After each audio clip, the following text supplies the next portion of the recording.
អូខេជំរាបសួរបងប្អូនអរគ្នាបាទនៅក្នុងវីដេអូនេះខ្ញុំមកធ្វើការបង្ហាញបងប្អូនអរគ្នាអំពីរបៀប boot បាទរបៀប boot TikTok Venue ដែលឥតគិតថ្លៃបងប្អូនអរគ្នាបាទយើងអាច boot នឹងតាមរយៈ Telegram បងប្អូនបាទអញ្ចឹងខ្ញុំបង្ហាញ username បងប្អូនអរគ្នាបាទនេះគឺ username ដែល boot បាទនេះបងប្អូនអរគ្នាបាទ get TikTok Venue boot ហ្នឹងបងប្អូនអរគ្នាបាទយើងដាក់ Venue ឲ្យឥតគិតថ្លៃបងប្អូនអាច search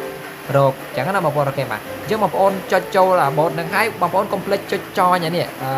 IQ bot KA នេះបងប្អូនអរគ្នាបាទទើបយើងមានសិទ្ធចូលប្រើប្រាស់ bot នឹងបានណាបងប្អូនអរគ្នាបាទចុច join នៅកន្លែងនេះណាបាទដោយសារតែខ្ញុំនេះគឺ join មករួចហើយណាបងប្អូនអរគ្នាបាទអញ្ចឹងខ្ញុំមិនបាច់ join ទៀតទេបាទអញ្ចឹងខ្ញុំថយមកវិញមកបងប្អូនអរគ្នាបាទកន្លែងនេះបើសិនជាបងប្អូនចុចចាប់ផ្ដើម start ចេះគឺចាប់ផ្ដើមដំបូងបងប្អូនបាទចេញបែបនេះបាទចេញ comment ចេះអីចឹងណាបងប្អូនអរគ្នាបាទយើងអាចដូរទៅជាភាសាខ្មែរក៏បានដែរអញ្ចឹងណាបងប្អូនអរគ្នាបាទអញ្ចឹងឥឡូវកុំអោយដូរអីច្រើនបាទខ្ញុំសូមទៅ copy link TikTok របស់ខ្ញុំយកមកដាក់តែម្ដងបងប្អូនអូខេបាទអញ្ចឹងបងប្អូន copy link TikTok របស់បងប្អូនមកដាក់មកបងប្អូនអូខេបាទអញ្ចឹងចុចចូលវីដេអូណាមួយបងប្អូនបាទច្រឡង link មកបាទអញ្ចឹងថយមកវិញបងប្អូនបាទអញ្ចឹងបងប្អូនផាស link បាទផាស link ដែលយើងបាន copy មិញហ្នឹងបងប្អូនអូខេបាទចុចចកត់លើវាផាសមកបងប្អូនអូខេបាទផាសអញ្ចឹងមកបន្ទាប់ពីយើងផាសហើយបងប្អូនចាំបន្តិចបងប្អូនអូខេបាទវានឹងផ្ញើយើងមកវិញបងប្អូនអូខេបាទនេះយើងទទួលបានបាទទទួលបាន view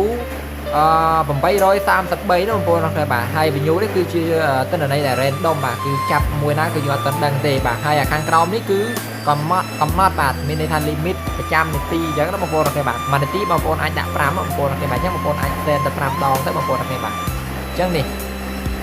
បាទ send ទៅទៀតហើយបាទ